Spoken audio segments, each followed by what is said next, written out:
오늘 우리 함께 나눌 하나님의 말씀 시편 23편입니다. 다윗의 시 시편 23편 우리 한 절씩 교독하도록 하겠습니다.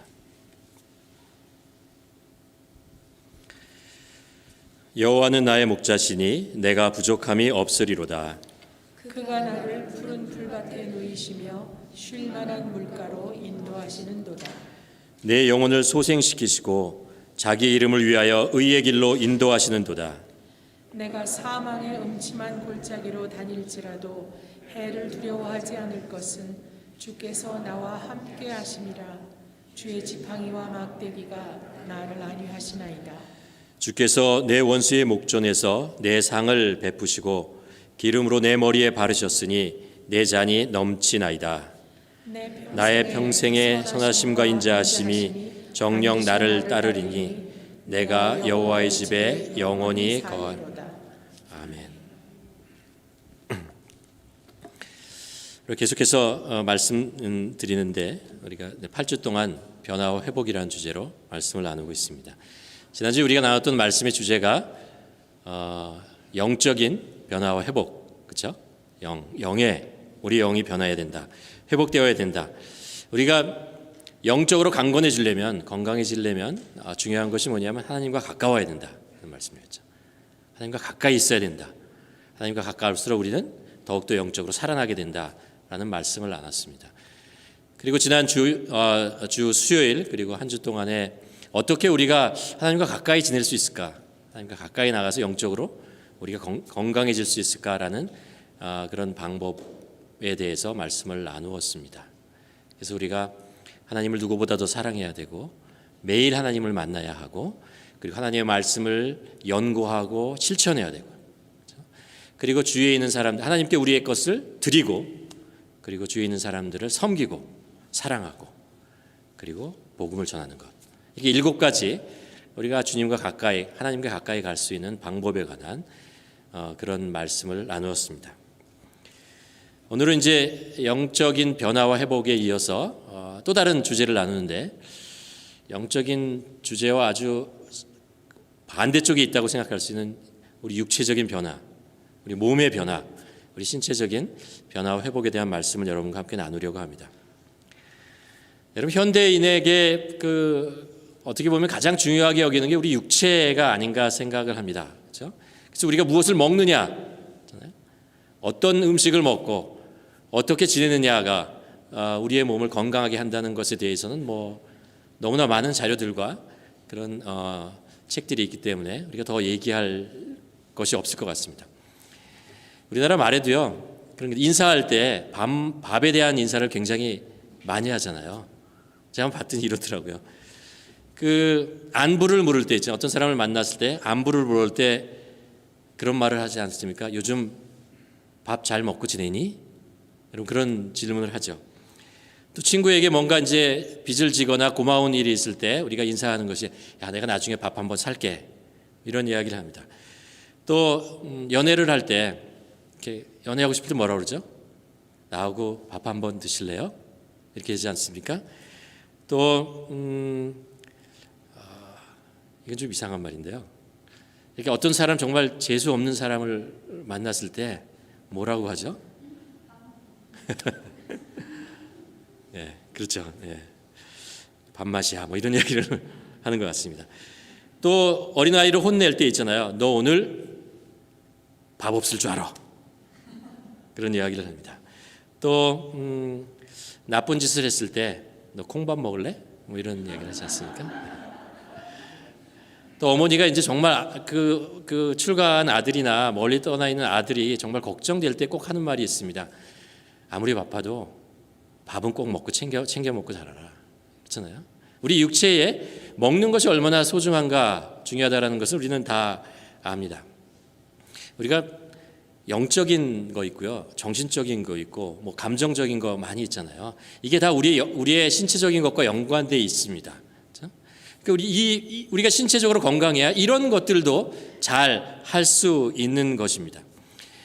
우리가 영적인 것, 신체적인 것, 아니면 정신적인 것, 육체적인 것, 많은 것을 얘기하지만요, 그 중에서 가장 중요한 것은 영적인 겁니다. 영이 건강해야 되는 것입니다. 근데 그 중에서도 우리가 가장 쉽게 드러나는 것, 비교적 쉽게 변화를 경험할 수 있는 것이 뭐냐 하면요, 육체적인 거예요. 사실 우리가 딱 한 달만 먹는 음식과 운동만 꾸준하게 하면요, 우리는 눈에 띄게 우리의 신체가 건강해진다는 것을 금방 알 수 있습니다. 두드러지게 나타나는 것이 바로 우리의 신체적인 변화입니다. 하나님께서 우리의 인간을 만드셨고요, 그리고 우리들에게 우리의 몸을 돌보라고 말씀하셨어요.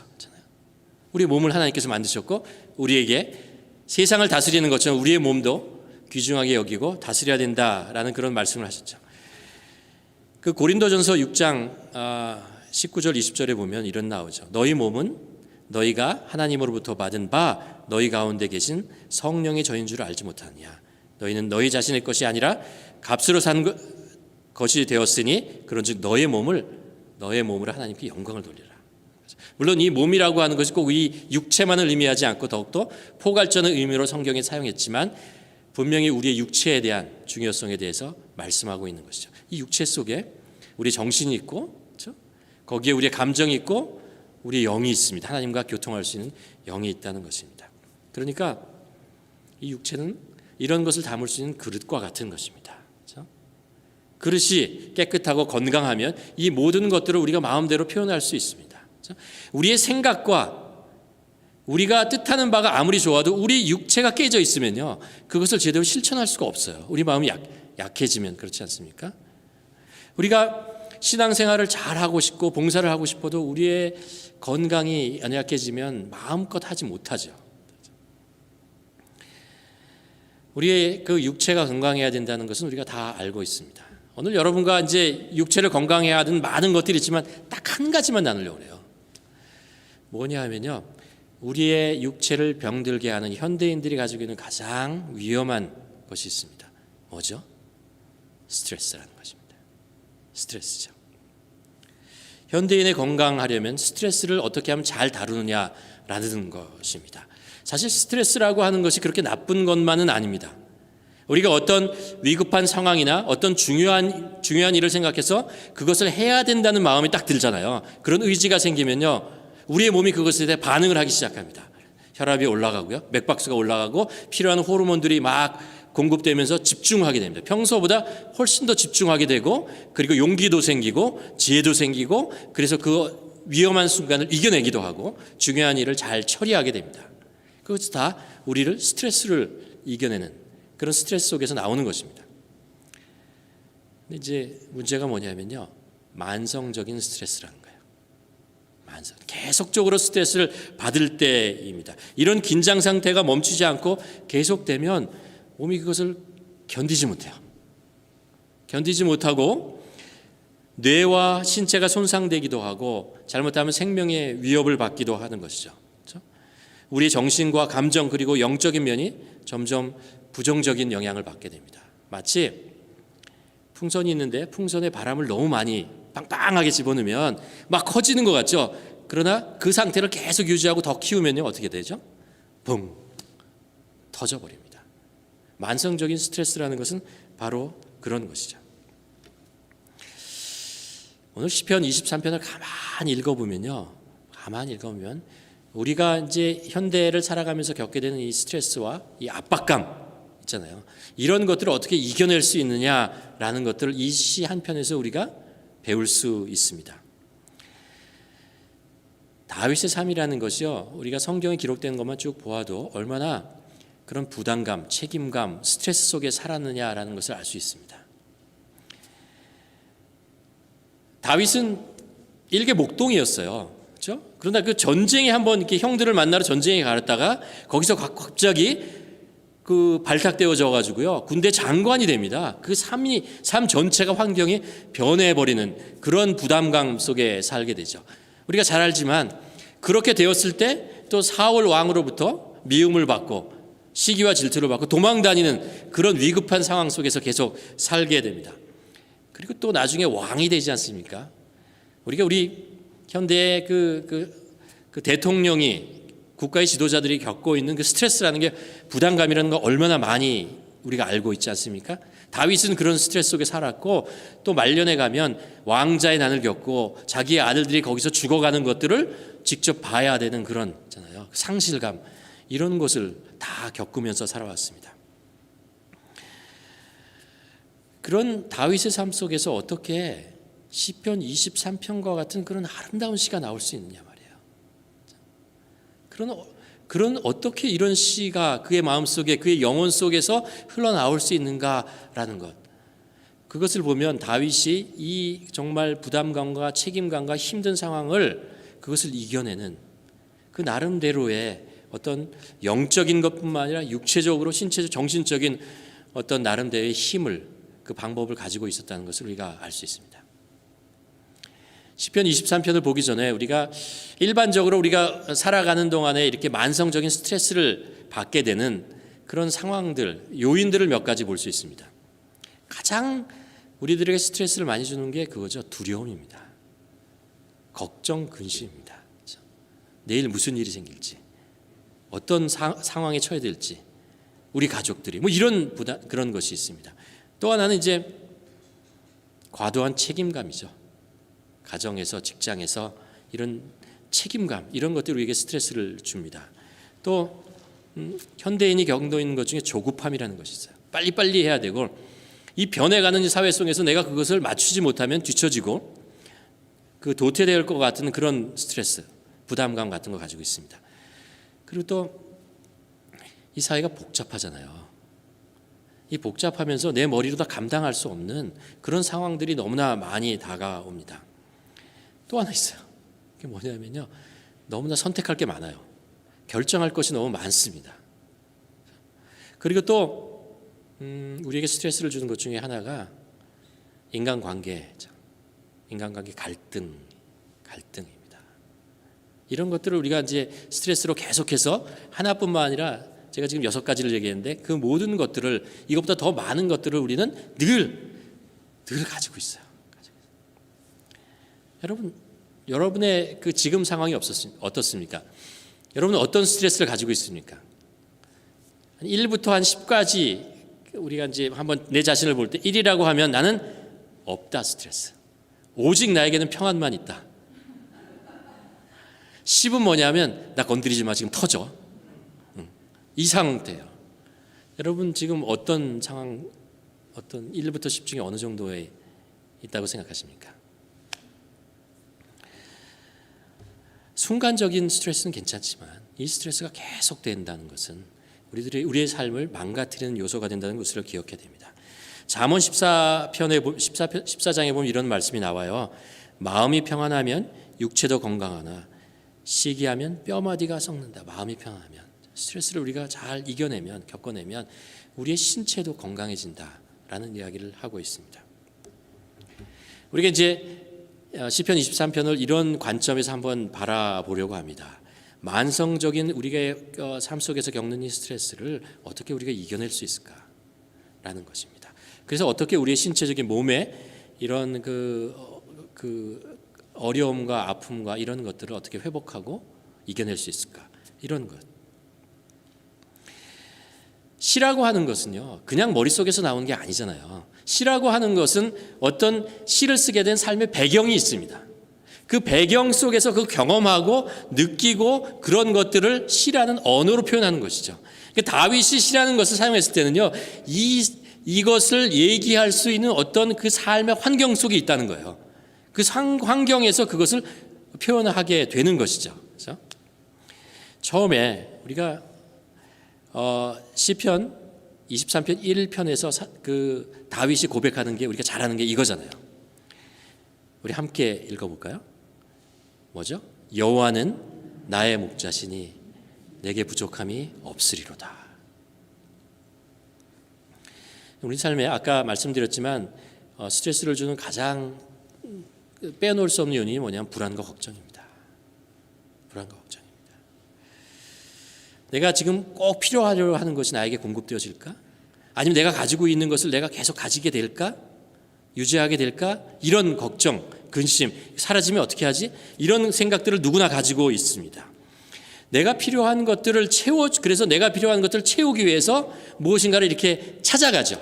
찾아가습니다. 그래서 안전된 직장을 얻어야겠다라는 생각을 하기도 하고요. 아니면 내가 믿을 수 있는, 의지할 수 있는 어떤 사람 내 옆 주위에 두어야겠다. 그 사람 붙잡아야겠다. 아니면은 일단 돈을 모아봐야겠다라는 것입니다. 돈을 모으는 이유가 현대인이요, 꼭 돈을 모아서 우리가 그것을 어떤 즐기고 누리고 이런 것만 있는 게 아니에요. 돈을 모으려 하는 이유 중에 하나가 이 걱정과 근심 때문에 그래요.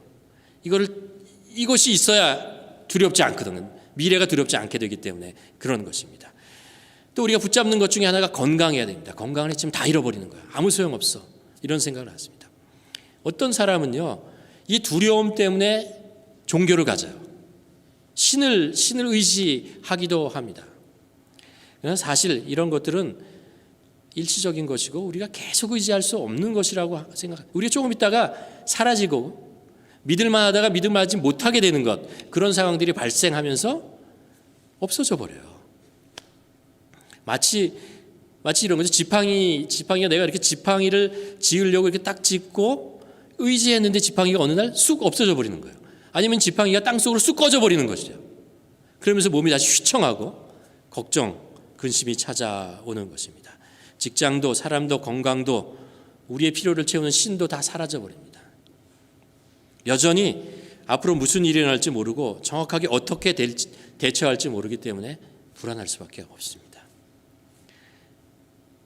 다윗은 그 상황을 다 경험해 봤어요. 다 경험해 봤어요. 그 삶을 통해서 의지할 수 있는 대상이 무엇인지 다 한 번씩 다 찾아가 보고 만져보고 경험해 보는데 다 필요 없다는 거예요.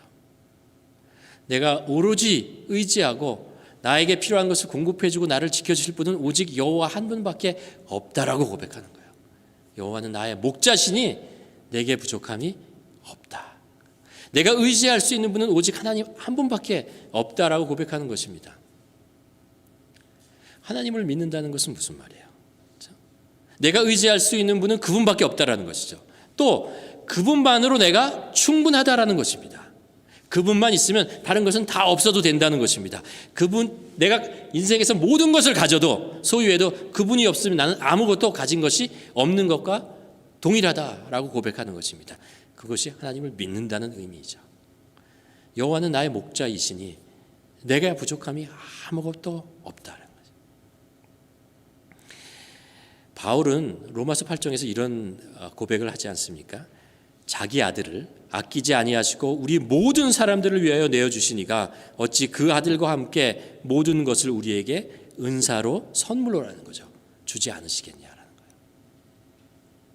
하나님께서 하나님의 아들을 우리를 구원하시기 위해서 하잖아요. 내어주시고 그래서 우리를 살리셨어요. 그런데 그렇게 우리를 사랑하신 하나님께서 어떻게 우리의 필요한 것들을 공급하지 않으시고 우리를 보호해 주시지 않으시고 우리를 인도해 주시지 않으시겠느냐라는 거예요. 당연히 그러신다는 것입니다. 이 믿음, 우리가 가지고 있는 세상의 불안과 걱정과 근심을 이겨낼 수 있는 유일한 방법이고 반드시 우리가 초석으로 파운데이션으로 지켜 나가면서 매일매일 고백해야 되는 것이 이것입니다. 여호와는 나의 목자시니 내게 부족함이 없다. 이것이 있어야 그 위에 다른 것들을 우리가 채울 수 있는 것입니다. 여러분, 우리는 이런 하나님께 돌아가요. 아버지 집에 결국 돌아갈 사람들입니다. 이것이 우리의 가장 소중한 그리고 믿음의 우리의 삶의 반석이 되는 거죠. 여러분, 이런 믿음의 반석을 가지고 계십니까? 두 번째로 다윗의 시에서 우리가 발견할 수 있는 가장 실제적인 것, 우리의 육체의 회복과 이 그 건강을 회복하기 위해서 필요한 것 하나를 얘기해 줍니다. 가만 사람들이 이렇게 보면요, 책임감이 아주 좋은 사람과 야망이 많은 사람들과 가지고 있는 한 가지 공통점이 있습니다. 책임감이 아주 큰 사람, 성실한 사람, 그리고 야망을 품은 사람의 공통점이 있어요. 뭐냐면요, 쉬지 않는다는 거예요. 쉬지 않아요. 쉬는 것을 게으른 것이라고 생각을 합니다. 늘 무엇인가를 해야만 한다고 생각하고 자기를 계속해서 채찍질합니다. 지난주에 제가 어떤 글을 읽었는데 어떤 아들이 자기 아버지를 생각하면서 성공한 아버지에 대해 생각하면서 이렇게 성공하려면 이렇게 해야 된다 이런 짧은 글이었는데요. 거기 이렇게 나오더라고요. 우리 아버지는 365일 일을 쉬지 않고 계속해서 일하신 분이다. 그러면서 자기 어렸을 때 에피소드를 하나를 얘기하는데, 내가 이제 청소년 때 아버지가 매일 일하시니까 아버지 좀 쉬게 해드리려고 토요일 저녁 때 그 다음날 이제 트럭에다가 그 건축 자재를 다 실기로 되어 있는 그런 날이었다고 합니다. 그래서 아버지를 좀 쉬게 해드리려고 밤에 몰래 창고에 가가지고 그 건축 자재들을 자기 혼자 다 올랐어요. 밤 새벽 5시에 잠을 잤습니다. 그리고 이제 아버지가 좀 쉬시겠다 그러고 이제 잠을 잤어요. 그때부터 잠을 잤는데 아버지가 1시간도 못 잤는데 6시에 딱 깨우면서, 야, 네가 그 건축 자재를 다 옮겼구나, 수고했다, 자 이제 집을 지러 가자, 딱 그러시는 거예요. 근데 이분이 얘기하는 것이 이거예요. 성공할 수 있는 비결이, 그 교훈은 이거다. 일을 일찍 했다고 다 끝나는 것이 아니다. 계속해라. 이런 내용이었어요. 진짜로. 이걸 워커홀릭이라고 하죠. 세상에서 성공하려면 쉬지 말고 계속해서 나아가라라는 이야기를 합니다. 근데 성경을 보면 그렇게 얘기하지 않아요. 성공은 그렇게 얘기하지 않습니다. 하나님께서 인간을 창조하셨죠. 그리고 인간이 건강하게 자신을 지켜내고 자기를 어비우지 않고 살아가는 방법을 우리에게 가르쳐 주셨습니다. 그게 뭐냐면 때를 따라 쉬라는 거예요. 때를 따라 쉬라는 것입니다. 먼저 하나님께서는 우리들에게 인생의 3분의 1을 잠자라고 말씀하셨습니다. 자라고 말씀하셨어요. 아니, 자도록 창조하셨습니다. 자야 우리가 제대로 작동하도록 우리를 만드셨다라는 것입니다. 하나님은 휴식의 중요함을 우리의 삶에, 우리의 생명 속에 집어넣으신 것입니다. 창세기 1장에 보면 하나님께서 6일을 일하시고 7일째 안식하셨다라고 했습니다. 하나님께서 힘드셔서 지치셔서 그래서 7일째 쉬셨을까요? 아니죠. 아닙니다. 하나님은 지치실 분이 아닙니다. 전능하신 분이기 때문에 그렇습니다. 하나님께서는 우리들에게 창조의 질서를 가르쳐 주시는 것입니다. 우리 인간들이 어떻게 이제 하나님이 창조하신 이 세계 속에서 어떤 식으로 살아가야 하느냐를 얘기하고 싶으신 것이죠. 휴식하라는 거예요. 때를 따라 쉬라고 말씀하시는 것입니다. 하나님께서 인간을 휴식이 필요한 존재로 만드셨다라는 것이고요. 이것은 인간을 위한 것이고 또 창조 세계를 위한 것입니다. 전체를 위해서 만드는 것입니다. 그렇지 않으면 인간이 무한대로 욕심을 부려요. 쉬지 않고 무한대로 일하면서 욕심을 부리면서 세상을 지배하려고 하는 것입니다. 우리가 쉬어야 된다는 존재를 깨달는 순간 내가 한계가 있다는 것을 깨닫고 하나님의 존재를 기억하게 됩니다. 그렇지, 나는 신이 아니야. 하나님으로 창조된 하나님의 창조의 질서 속에서 살아야 하는 존재라는 그런 것을 깨닫게 되죠. 욕심을 버리게 되는 것입니다. 십계명에 보면 분명하게 안식에 대한 이야기를 하면서 왜 안식을 해야 되느냐를 얘기해요. 뭐냐면 쉬기 위해서 안식이라는 거야. 쉬라는 거예요. 아마 어쩌면 십계명 중에서 우리들이 가장 등한시하고 그렇게 가볍게 여기는 것이 바로 안식하라라는 것입니다. 오늘 시편 23편 2, 3절에 보면 다윗이 하나님에 대한 고백을 하면서 이런 고백을 하죠. 그가 나를 푸른 풀밭에 누우시며 쉴 만한 물가로 인도하시는도다. 내 영혼을 소생시킨다. 내 영혼이 어디서 소생시킨다고요? 쉼을 통해서 소생된다는 거예요. 그래서 하나님께서 나를 쉬게 만드신다는 거예요. 쉬는 곳으로 인도하여 주신다라는 것입니다. 일하는 곳으로 인도하신다는 게 아니에요. 더 일하는 곳으로, 사명의 자리, 이런 것으로 인도할 때도 있지만 하나님께서 우리를 쉴 만한 일가로 인도하신다는 것입니다. 그래서 그곳에서 우리의 영혼을, 우리의 육체를, 우리의 마음을 소생시켜 주신다라고 말씀하고 있는 것입니다. 예수님께서 말씀하셨죠. 사람이 안식일을 위해서 있는 것이 아니고 안식일이 사람을 위해서 있다라는 거예요. 사람을 살기 위해서 하나님께서 안식일을 만드셨다고 말씀하고 계시는 것입니다. 이것을 지키지 않으면 우리는 번아웃 됩니다. 번아웃. 지쳐버린다는 거죠. 터져버린다는 것입니다. 몸이 지치면 짜증이 나요. 짜증이 나요. 자꾸 이렇게 인내 한기심에 자꾸 부딪힙니다. 주위에 있는 사람한테 이렇게 자꾸 짜증을 내기 시작을 합니다. 예민해지고요. 화를 잘 내고 의욕이 상실되어집니다. 이것은 내가 감당할 수 없는 무게를 계속 지고 있기 때문에 그래요. 사람들이 이 상황이 나중에 이걸 깨닫게 되면은요, 자꾸 뭘 하려고 그냥 포기하려고 그래요. 포기할 타임이 아니고 쉬어야 할 타임이라는 걸 모르는 거죠. 쉬어야 하는 거예요. 포기하면 되는 게 아니에요. 쉬어야 하는 때 쉬지 않았기 때문에 생기는 현상이라는 것입니다. 하나님께서 성경에서 안식일에 대해서 말씀하실 때 이날은 일하지 말고 놀러 다녀라 라고 얘기한 게 아니고요. 쉬라는 거예요. 일을 멈추고 쉬는 것이 목적입니다. 그러기 위해서 우리가 뭐예요? 예배를 통해서 영적인 회복을, 우리가 일을 쉼으로 해서 우리 육체적인 회복을 이루고, 우리가 또 쉼을 통해서 우리의 정서의 재충전을 일으킵니다. 우리의 감성이, 우리의 마음의 재충전을 이루는 것입니다.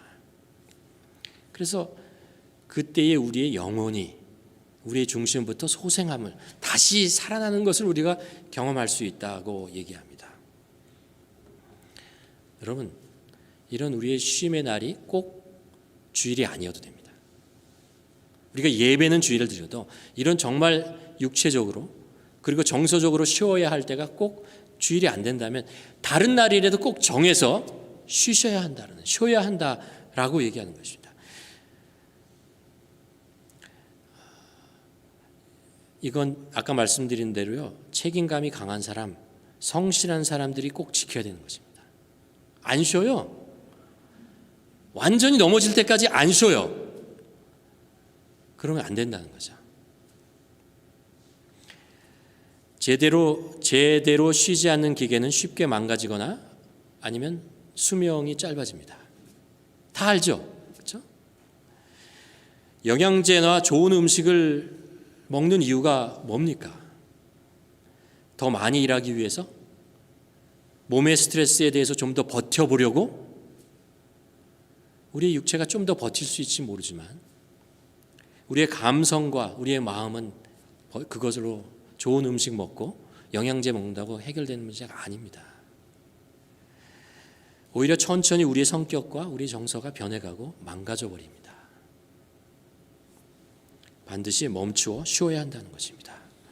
중요한 것은 이게 하나님의 명령이라는 거예요. 10계명 중에 분명히 들어가 있다는 것입니다. 그럴 때 우리의 영혼이 소생되어지고 우리의 몸이 회복되어진다는 거죠.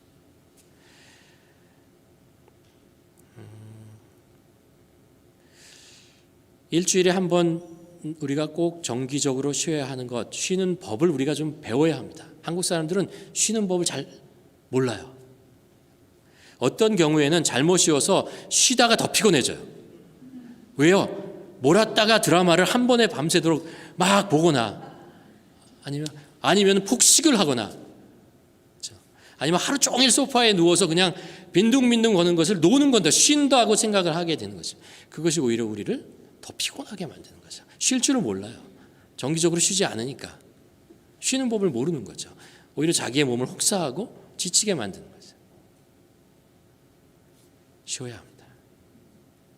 육체 회복을 원한다면 쉬셔야 합니다. 정기적으로 쉬어야 되고 쉬는 법을 계속해서 개발하고 익혀나가야, 다른 방법 없어요. 다른 방법 없어요. 잘 쉬는 사람이 멀리 오래 갈 수 있습니다. 두 번째로요, 또 하나, 세 번째군요. 예. 우리가 받는 스트레스 중에 하나가 뭐냐면 아까 말씀드린 결정장애, 선택장애라는 것입니다. 현대인이 겪는 스트레스 원인 중에 하나는요, 사회가 복잡해지고 그리고 개인의 권리가 있잖아요, 굉장히 높아지고 그리고 사회가 수직적인 관계에서 계속 수평적으로 계속 가잖아요. 그러면서 좋은 것도 있지만 내가 결정해야 될 게 굉장히 많아요. 옛날에는 다른 사람이 결정해 주는 거 그냥 따라가면 되는 그런 사회의 모습이었는데 이 사회가 민주화되고 수평화되면서 내 스스로 결정해야 살 수 있는 그런 사회로 변해가고 있습니다. 제가 좋아하는 음식 중에 서브웨이가 있습니다. 서브웨이 좋아하십니까? 샌드위치 제가 좋아하는데요. 처음에 왔을 때 엄청 당황했습니다. 들어갔더니 처음에 물어보는 게 어떤 빵을 고르시겠습니다. 빵 종류만 한 5개 있어요. 그러고 나서 갔더니 그 다음에 치즈를 무슨 종류를 넣을 것인가. 뭐 치즈를 고르래요. 그 다음에 이거를 데울까요? 안 데울까요? 그리고 나서는 야채들이 뭐 한 10몇 가지가 있는 게 어느 게 고르는데 이름도 잘 모르는 거 고르다가 다 고르면 마지막에 가서 어떤 소스를 넣으시겠습니까? 잘 모르겠어요. 우리가 쇼핑을 하도 옛날에는 뭘 사고 싶으면 가까운 데 가서 그냥 사면 돼요. 그렇죠? 근데 요즘은 슈퍼스토어를 갈지 월마트를 갈지 아니면 소비스를 갈지 보고 나서 그 다음에 온라인으로 들어가서 있잖아요. 아마존을 갈지 베스트바이를 갈지 뭐 어디를 갈지 다 확인해 봐야 됩니다. 안 확인하면 마치 손해 나는 것 같고요.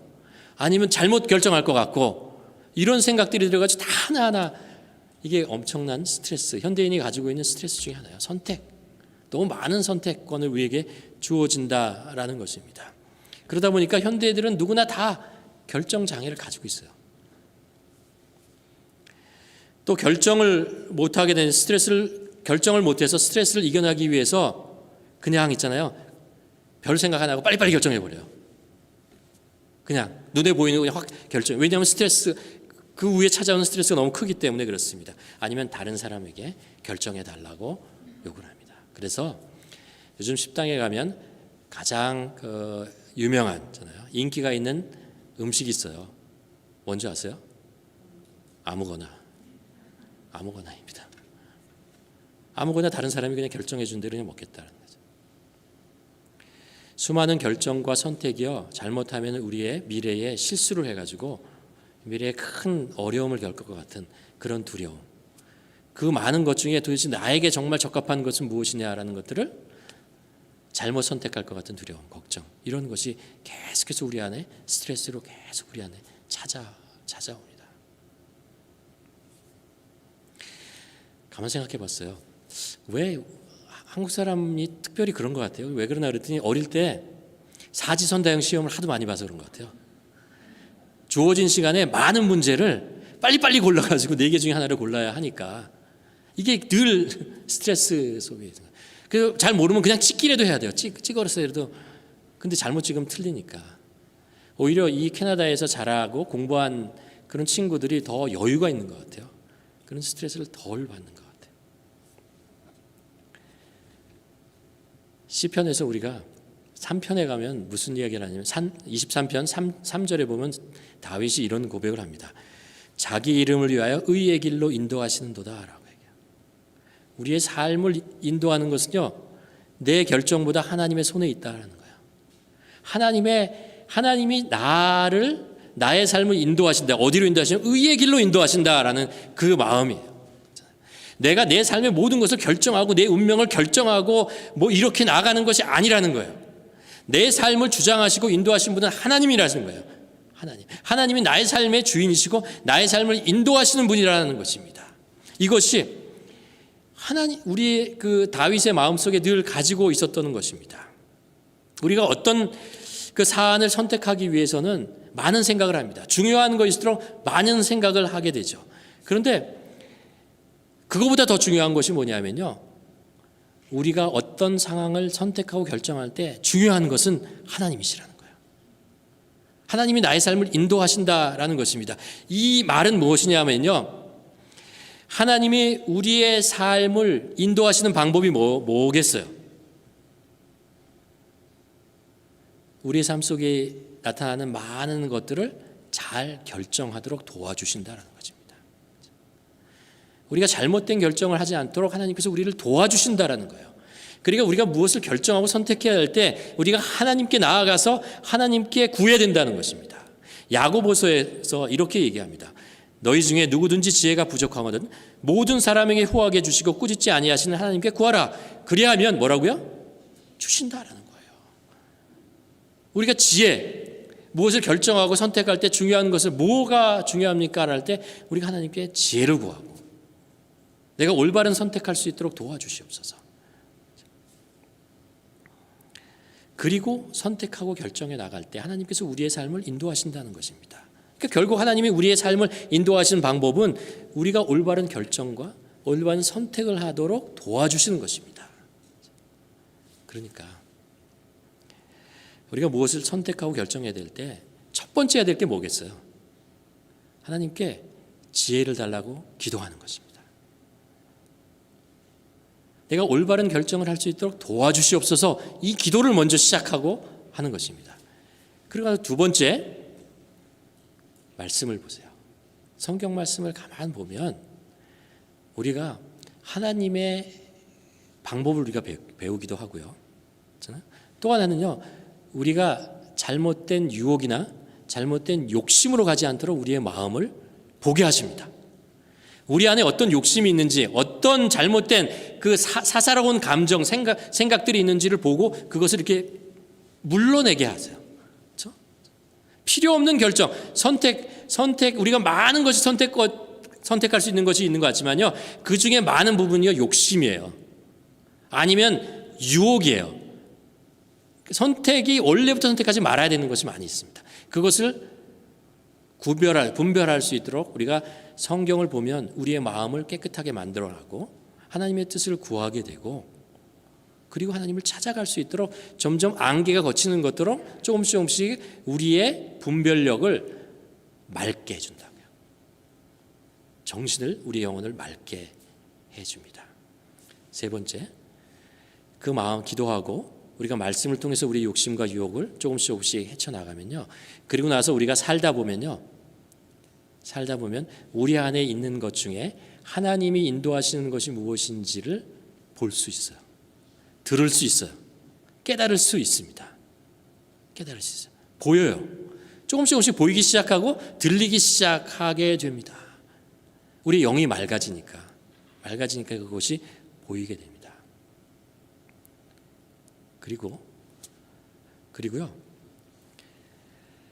모든 결정과 선택에는 하나님의 타이밍이 있습니다. 우리의 조급함이 잘못된 선택을 하게 돼요.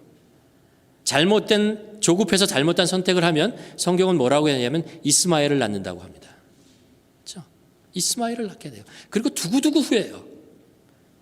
조급한 결정을 해서 그래요. 하나님의 타이밍이라는 것이 있거든요. 그래서 여러분들은 어떻게 이게 하나님의 뜻이고 하나님의 타이밍인지 구별하는지 모르지만, 저는요, 그렇게 기도하고 그렇게 말씀을 보고 그렇게 영의 눈을 열고 보다 보면요, 마음속에 딱 이게 들어와요. 아하, 와, 이거였구나. 그런 마음이 하나님의 뜻이면요, 그게 그냥 들어와요. 툭 들어와요. 그리고 이게 하나님의 뜻이야.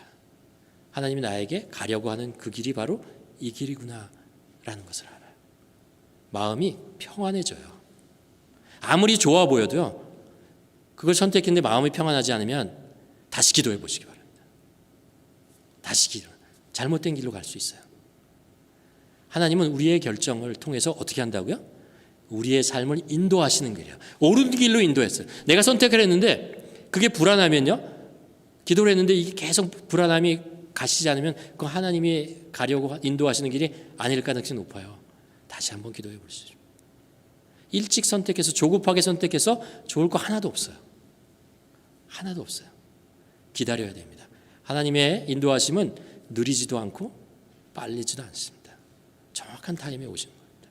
우리가 그것을 기다리고 기도하고 영의 눈을 떠서 계속해서 보다 보면 뭐라고요? 아하, 와, 이거였구나 라는 것을 마음속으로부터 가지게 되고 확신하게 되고, 그리고 평안이 찾아옵니다. 아직 절반밖에 안 했는데요. 시편을 더 우리가 볼 수 있는데, 조급하고 욕심 부리지 않기로 했습니다. 수요일 날 이어서 계속해서 하려고 합니다. 세 가지가 더 있는데 수요일 날 계속해서 해 나가려고 합니다.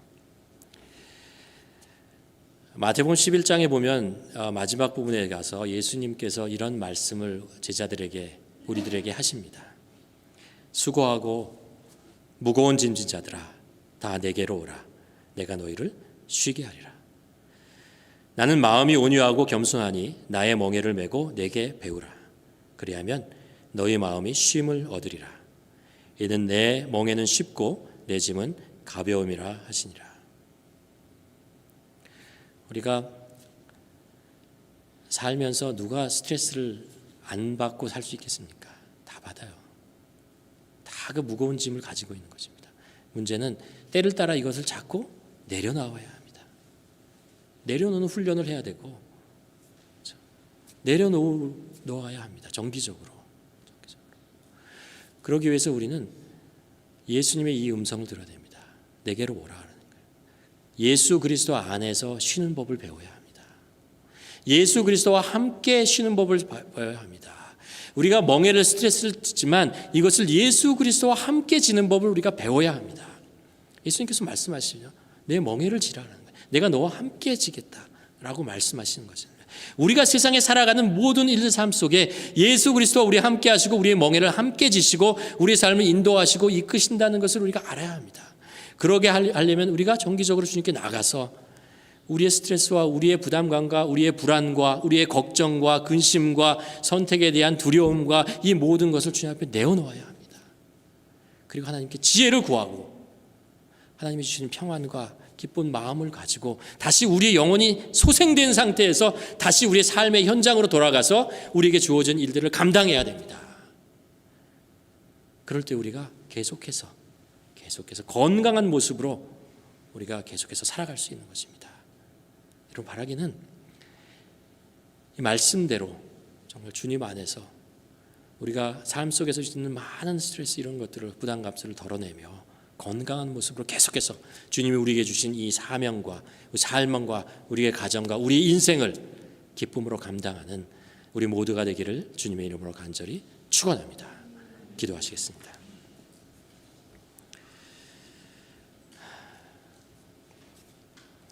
우리가 지고 있는 멍에를 이 시간에 주님 앞에 좀 내려놓았으면 좋겠습니다. 예배는 일이 아닙니다. 예배는 주님 앞에서 하나님 앞에서 쉬는 시간입니다.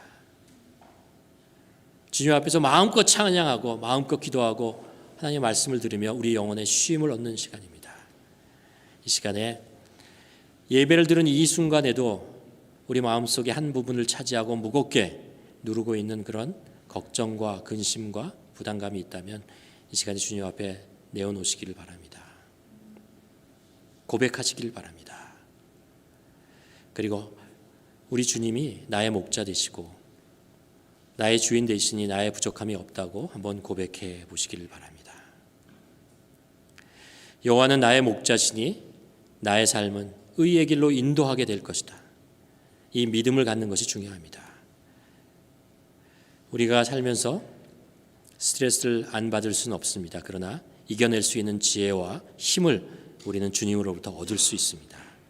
이 시간에 함께 기도하며 주님으로부터 오는 평안과 위로와 영혼의 소생을 경험하는 시간 되기를 함께 기도하시겠습니다.